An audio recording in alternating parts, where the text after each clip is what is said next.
Assalamualaikum warahmatullahi wabarakatuh. Apa kabar rekan-rekan? Apa yang Anda pikirkan tentang manajemen bisnis? Baiklah, selama 5 menit ke depan bersama saya Feni Siti Fauzia, kita akan membahas materi manajemen bisnis.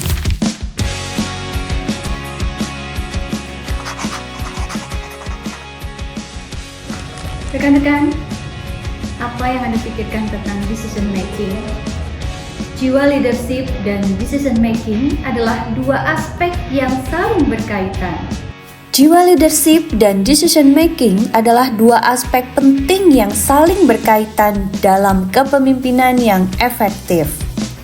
Pemimpin dan pengambilan keputusan tidak bisa dipisahkan karena kualitas seorang pemimpin tercermin dari bagaimana ia membuat, mengkomunikasikan, dan melaksanakan keputusan.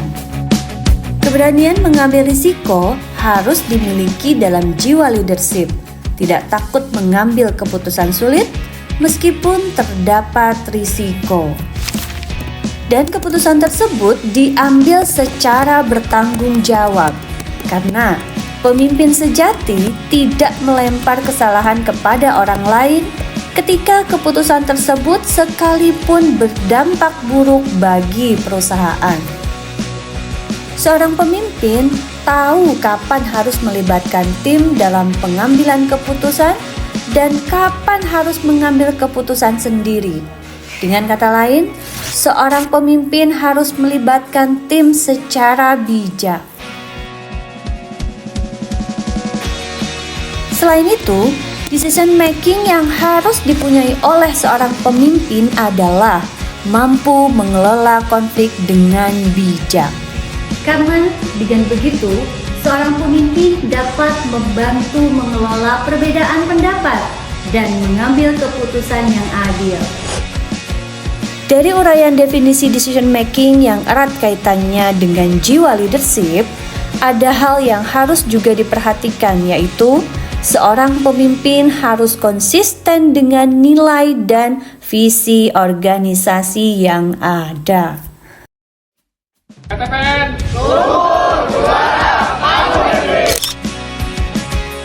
Oleh karena itu, keterampilan dalam decision making merupakan komponen dalam kepemimpinan yang efektif.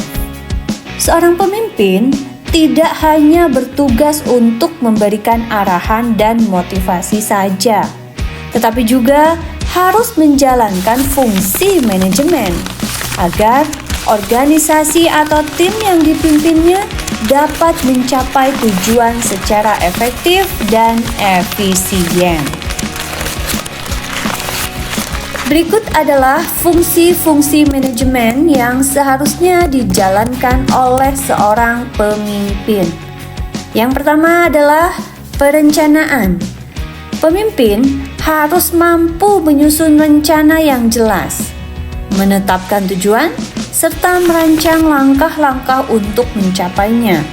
Perencanaan yang baik menjadi dasar keberhasilan suatu organisasi. Yang kedua adalah pengorganisasian. Setelah merencanakan, pemimpin perlu mengatur sumber daya, manusia, waktu, dana, dan lainnya agar terstruktur dan tepat guna. Ini termasuk pembagian tugas, pembentukan tim, serta penentuan hierarki. Yang ketiga, pelaksanaan. Pemimpin harus mampu memimpin, memberi motivasi, mengarahkan, dan mengkoordinasikan timnya agar bekerja secara optimal sesuai rencana. Ini adalah aspek kepemimpinan yang paling terlihat dalam aktivitas sehari-hari. Yang terakhir adalah pengawasan. Pemimpin juga perlu memantau kinerja, mengevaluasi hasil, dan melakukan koreksi jika ada penyimpangan dari rencana. Ini penting agar organisasi tetap berada pada jalur yang benar. Dapat kita simpulkan bahwa pemimpin yang baik bukan hanya pandai memberi inspirasi saja, tetapi juga harus terampil dalam menjalankan fungsi-fungsi manajerial. Dengan menjalankan fungsi manajemen secara konsisten, seorang pemimpin dapat memastikan bahwa visi dan misi organisasi dapat tercapai dengan cara yang terstruktur dan terukur.